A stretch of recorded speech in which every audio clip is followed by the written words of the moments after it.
जय हिंद दोस्तों। हमने पहले वीडियो में आलेखन कला को करा दिया था। अब हम इसमें आपको प्राविधिक कला के 20 बहुविकल्पी प्रश्न कराएंगे। तो खंड खा का और वाला है, तो इसमें प्रत्येक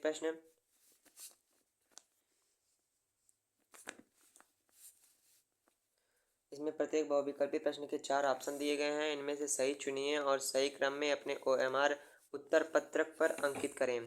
तो इसमें पहला प्रश्न है, न्यून कोण होता है। जो न्यून कोण होता है वो 45 अंश का होता है पहला, इसलिए पहले प्रश्न का ए ऑप्शन सही हो जाएगा। न्यून कोण 90 अंश के कम होता है और 0 अंश से अधिक होता है। तो इसमें 0 अंश से अधिक और 90 अंश से कम 45 अंश है, तो इसलिए ये करेक्ट हो जाएगा। दूसरा प्रश्न है, 180 अंश के कोण को क्या कहते हैं। 180 अंश के कोण को हम क्या कहते हैं? अधिक कोण, समकोण, सरल कोण, न्यून कोण। तो 180 अंश के कोण को सरल कोण कहते हैं। दूसरे प्रश्न का सी ऑप्शन सही हो जाएगा। आगे चलते हैं प्राविधिक कला के बहुविकल्पी प्रश्नों में। तो तीसरा प्रश्न है, वर्ग की चारों भुजाओं की नाप क्या होती है। तो बड़ी छोटी होती है, चारों भुजाएं बराबर होती हैं या आमने सामने की भुजाएं बराबर होती है, इनमें से कोई नहीं। तो वर्ग की चारों भुजाओं की नाप जो होती है वो चारों भुजाएं बराबर होती हैं। तीसरे प्रश्न का बी ऑप्शन करेक्ट हो जाएगा।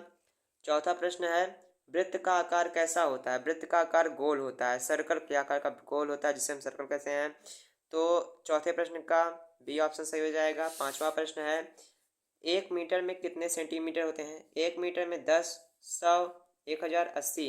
1 मीटर में 100 सेंटीमीटर होते हैं। तो पांचवें प्रश्न का बी ऑप्शन सही हो जाएगा। आगे चलते हैं। तो छठवां प्रश्न यह क्या पूछ रहा है कि 1 डेसीमीटर में कितने सेंटीमीटर होते हैं। 10, 20, 40, 30 सेंटीमीटर। तो 1 डेसीमीटर में 10 सेंटीमीटर होते हैं। तो छठवें प्रश्न का ए ऑप्शन सही हो जाएगा। सातवां प्रश्न है, निम्न में से कौन सा आकार त्रिभुज का है। तो आप देख के पहचान लेंगे कि कौन सा आकार त्रिभुज का है। ये वर्ग का आकार है, ये वृत्त का आकार है, ये त्रिभुज का आकार है। सातवें प्रश्न में सी ऑप्शन करेक्ट हो जाएगा। आगे चलते हैं प्राविधिक कला के आठवें प्रश्न पे। ये पूछ रहा है कि समबाहु त्रिभुज का प्रत्येक कोण होता है। समबाहु त्रिभुज का प्रत्येक कोण कितने अंश का होता है। 60 अंश, 45 अंश, 30 अंश कि 90 अंश। तो समबाहु त्रिभुज का प्रत्येक कोण जो होता है त्रिभुज में वो 60 अंश का कोण बनता है। तो आठवें प्रश्न का ए ऑप्शन सही हो जाएगा। आगे चलते हैं नौवें प्रश्न पे। आयत के प्रत्येक कोण कितने अंश का होता है। जो आयत है इसके प्रत्येक कोण कितने अंश का होता है। 60 अंश का, 30 अंश का, 45 अंश का, 90 अंश का। आयत का जो प्रत्येक कोण होता है वो 90 अंश का कोण बनता है। जहाँ इस पे जो आयत में कोण बनता है वो 90 अंश का, हर कोण चारों कोण 90 अंश का होता है। तो नौवें प्रश्न का डी ऑप्शन करेक्ट हो जाएगा। 10वें प्रश्न पे चलते हैं। यदि एक वृत्त में एक कोण 120 अंश का है तो दूसरा कोण क्या होगा। 20 अंश, 40 अंश, 100 अंश, 240 अंश। तो जो वृत्त है उसमें 360 अंश का कोण बनता है। 120 अंश का यदि एक कोण है तो दूसरा कोण 240 अंश का होगा, क्योंकि 120 और 240 प्लस करने पे 360 अंश पूरा हो जाता है। तो 10वें प्रश्न का डी ऑप्शन करेक्ट हो जाएगा। 11वें प्रश्न पे चलते हैं कि मपनी में पहले बाएं भाग पर लिखा जाता है। मपनी में जो पहले बाएं भाग पर क्या लिखा जाता है। 0 अंश लिखा होता है, 6, 1, कोई भी अंक लिखा होता है। तो मपनी में जो पहले बाएं भाग पे लिखा होता है 0 लिखा रहता है। 0 से शुरू होता है, 0, 1, 2, 3, 4। तो 0 सबसे पहले लिखा रहता है। तो 11वें प्रश्न का ये ऑप्शन सही हो जाएगा। 12वां प्रश्न है, समांतर रेखाएं किसे कहते हैं। दो सीधी रेखाएं आपस में ना मिले। सीधी रेखाएं, दो सीधी रेखाएं आपस में मिल जाए या टेढ़ी मेढ़ी रेखाएं। तो जो समांतर रेखाएं होती हैं, जो दो सीधी रेखाएं होती हैं जो आपस में कभी मिलती नहीं हैं। तो 12वें प्रश्न का ये ऑप्शन सही हो जाएगा। आगे चलते हैं प्राविधिक कला के बहुविकल्पी प्रश्नों में। 13वें प्रश्न पे पूछ रहा है कि किसी त्रिभुज के अंत कोणों का योग क्या होगा।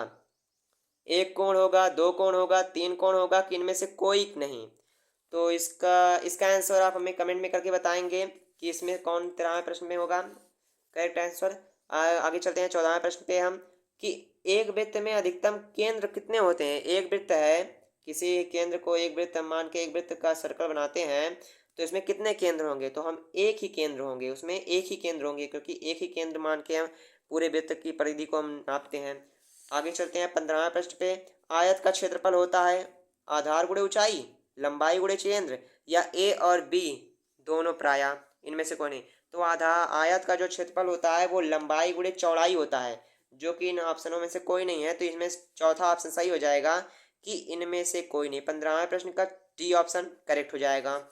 16वां प्रश्न पूछ रहा है व्यास त्रिज्या से कितना गुना ज़्यादा होता है। जो व्यास होता है किसी वृत्त का व्यास है, व्यास पूरे वृत्त पे होता है, तो ये त्रिज्या का कितना गुना होता है, तो त्रिज्या का 2 गुना होता है। तो इसमें 2 गुना ऑप्शन सही हो जाएगा। 16वें प्रश्न का ए आंसर, ऑप्शन करेक्ट हो जाएगा। फिर आता है 17वां प्रश्न पे आते हैं। 17वां प्रश्न पूछ रहा है निम्न में से कौन सा पंचभुजाकार है। वह आकार जिसमें 5 भुजा पाई जाती हैं पंचभुजाकार कहलाते हैं। तो ये 1 2 3 4 4 भुजा है। 1 2 3 4 आयत में भी 4 भुजा है। 1 2 3 4 5 इसमें 5 भुजा है, अर्थात ये पंचभुजाकार है। तो 17वें प्रश्न का सी ऑप्शन करेक्ट हो जाएगा। 18वां प्रश्न है सबसे गाढ़ी पेंसिल कौन सी होती है। जिसमें बी की संख्या अधिक होती है वह गाढ़ी होती है, जिसमें एच की संख्या अधिक होती है वह हल्की होती है। बी का मतलब ब्लैकनेस कह सकते हैं और एच का मतलब हार्डनेस। तो इसमें 2B 6B B 4B, इसमें 6B की संख्या सबसे अधिक है ना, तो इसमें 18वां प्रश्न का बी ऑप्शन करेक्ट हो जाएगा, 6B आंसर हो जाएगा। 19वां प्रश्न है एक समचतुर्भुज में कितनी भुजाएं होती हैं। एक समचतुर्भुज में कितनी भुजाएं होती हैं। तो एक समचतुर्भुज है, ये रहा एक समचतुर्भुज, इसमें कितनी भुजाएं हैं, 1 भुजा 2 भुजा 3 भुजा 4 भुजा। तो 3 4 3 6 4 5, तो इसमें 19वें प्रश्न का सी ऑप्शन करेक्ट हो जाएगा। फिर आते हैं 20वें प्रश्न पे। 20वां प्रश्न पूछ रहा है एक घन में कितने फलक होते हैं। एक घन है उसमें कितने फलक होते हैं पाए जाते हैं, 4 8 6 5। तो घन किस प्रकार का होता है, घन को हम इस प्रकार कह सकते हैं,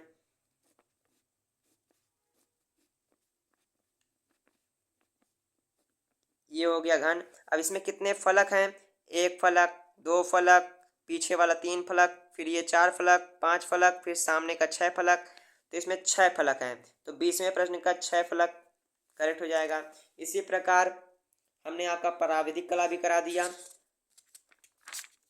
अगर आपको वीडियो अच्छा लगा हो तो वीडियो को लाइक करें, सब्सक्राइब करें और कमेंट करें आपका कितना भी क्वेश्चन सही हुआ है। और 10 के जितने भी छात्र हैं उनके पास ये वीडियो